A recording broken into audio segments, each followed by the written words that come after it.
Hope you guys are doing well. Welcome back. So in this video I'm going to show you that how you can change your profile picture or your cover page and FACEIT. So let's start. So first of all, what we have to do, simply we need to open the FACEIT account. So as you can see, I've already opened it.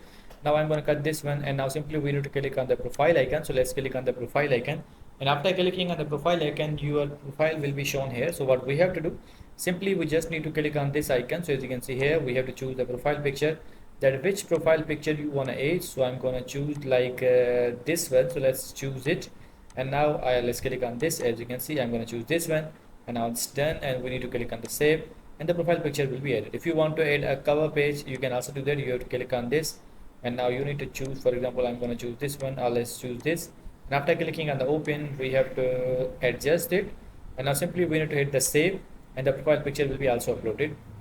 So as you can see, now the both pictures are uploading. It will take few seconds in uploading the pictures, and after that you will be able to see both pictures here.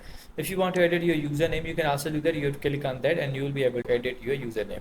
So I hope you guys understand this video, that how you can edit how you can change your profile picture, how you can change your cover page and FACEIT. So see you guys in the next video.